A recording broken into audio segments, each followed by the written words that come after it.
सनातन धर्म के 16 संस्कारों में यज्ञोपवीत संस्कार, जिसे उपनयन संस्कार भी कहा जाता है, इससे पहले उसे विद्यारंभ संस्कार करवाया जाता है, जो उसकी 5 वर्ष की आयु में शुरू होता है।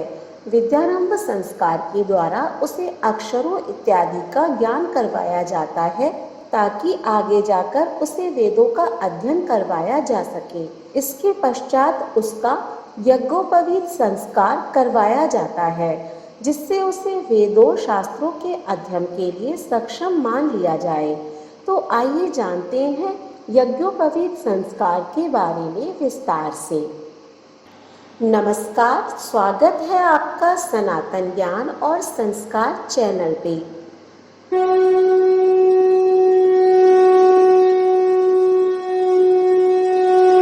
यज्ञोपवीत या उपनयन संस्कार का अर्थ होता है पास या निकट ले जाना, अर्थात ब्रह्मा या ज्ञान के पास ले जाना। इस संस्कार के माध्यम से एक मनुष्य अपने गुरु के समीप जाकर रहने लगता है। ज्ञान प्राप्ति की शुरुआत करने से पहले ही उपनयन संस्कार की प्रक्रिया होती है। उपनयन संस्कार के पश्चात एक गुरु अपने शिष्य के रूप में उसे स्वीकार कर लेता है तथा उसे अपने गुरुकुल में स्थान देता है। इसके पश्चात उस बालक बालिका पर माता पिता का अधिकार समाप्त हो जाता है तथा वह उनके पास ब्रह्मचार्य की अवधि पूर्ण करने के पश्चात ही लौटता है, जो 25 वर्ष की आयु तक निर्धारित है। इसे जनेऊ संस्कार भी कहा जाता है, क्योंकि गुरुकुल जाने से पूर्व पूरे विधि विधान के साथ उसे गायत्री मंत्र की शिक्षा दी जाती है तथा वेदों का अध्ययन करने के लिए शुरुआती मंत्र सिखा दिए जाते हैं। इस संस्कार के अंतर्गत मंत्रों का उच्चारण कर कर एक पवित्र धागा बनाया जाता है, जिसे संस्कार में मुंडन और स्नान के बाद ही धारण किया जा सकता है।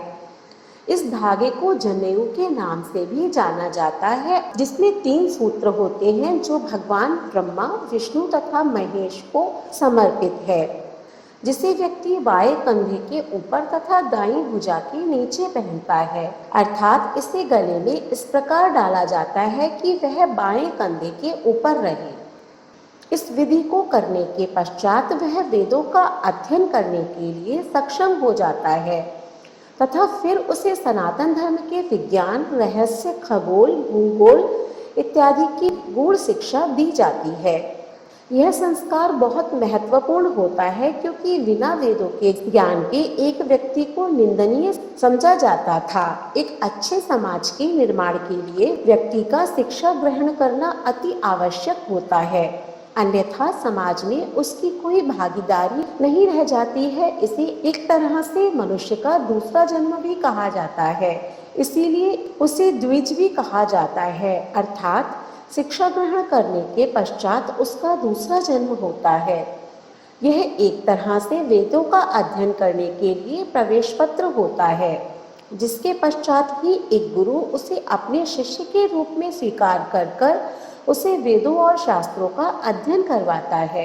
इसकी शिक्षा भी उसे आगे के कर्म के अनुसार ही दी जाती है, अर्थात जिसे आगे ब्राह्मण का कर्तव्य निभाना है उसे संपूर्ण शिक्षा दी जाती है, जिसे क्षत्रिय का धर्म निभाना है उसे कूटनीति, राजनीति इत्यादि की शिक्षा दी जाती है, और जिसे वैश्य का धर्म निभाना है उसे व्यापार, धन, मोलभाव इत्यादि की शिक्षा दी जाती है।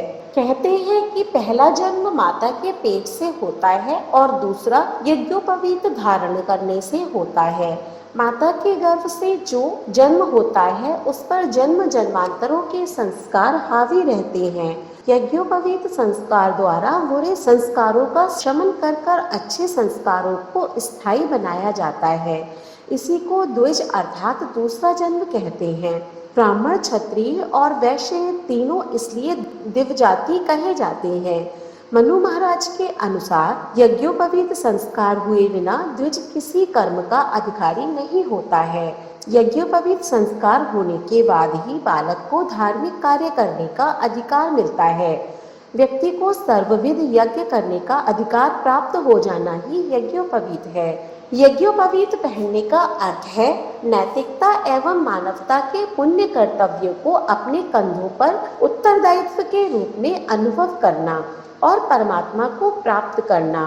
पद्म पुराण कौशल कांड में लिखा है कि करोड़ों जन्म के ज्ञान अज्ञान में किए हुए पाप यज्ञोपवीत धारण करने से नष्ट हो जाते हैं। पारस्पर ब्रह्म सूत्र में लिखा है, जिस प्रकार इंद्र को बृहस्पति ने यज्ञोपवीत दिया था, उसी तरह आयु, बल, बुद्धि और संपत्ति की वृद्धि के लिए यज्ञोपवीत पहनना चाहिए। यज्ञोपवीत धारण करने से शुद्ध चरित्र और कर्तव्य पालन की प्रेरणा मिलती है। इसके धारण करने से जीव जन भी परम पद को पा लेते हैं, यानी मनुष्यत्व से देवत्व प्राप्त करने हेतु यज्ञोपवीत संस्कार किया जाता है। यज्ञोपवीत परम पवित्र है। प्रजापति ईश्वर ने इसे सबके लिए सहज बनाया है। यह आयुवर्धक, स्फूर्तिदायक, बंधनों से छुड़ाने वाला एवं पवित्रता, बल और तेज को बढ़ाता है। जो दिव्यजाति अपने बालकों का यज्ञोपवीत संस्कार नहीं करते, वे अपने पुरोहित के साथ निश्चित ही नरक में जाते हैं, ऐसा नारद संहिता में लिखा है। इसमें यह भी लिखा है कि यज्ञोपवीत रहित द्विज के हाथ का दिया हुआ चरणामृत मदिरा के तुल्य और तुलसी पत्र कर्पट के समान है। उसका दिया हुआ पिंडदान उसके पिता के मुख में काकविष्ठा के समान है। वेदांत रामायण में लिखा है, जो दिव्यजाति यज्ञोपवीत संस्कार मंद बुद्धि से मंत्र जपते और पूजा पाठ आदि करते हैं, उनका जप निष्फल है और वह फल हानिप्रद होता है। यज्ञोपवीत धारण करने संबंधी कुछ विशेष नियम हैं। जन्म सूतक, मरण सूतक, मल मूत्र त्यागते समय कान पर यज्ञोपवीत चढ़ाने में भूल होने के प्रायश्चित में उपाकर्म से 4 मास तक पुराना हो जाने पर, कहीं से टूट जाने पर जनेऊ उतार देना चाहिए।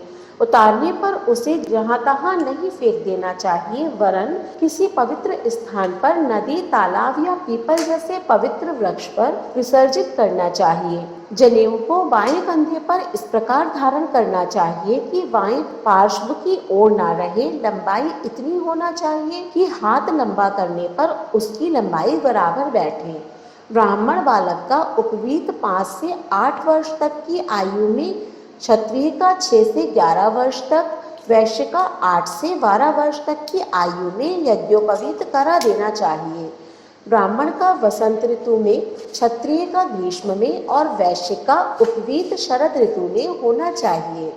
ब्रह्मचारी को 1 तथा गृहस्थ को 2 जनेऊ धारण करना चाहिए, क्योंकि गृहस्थ पर अपना तथा धर्मपत्नी दोनों का उत्तरदायित्व होता है।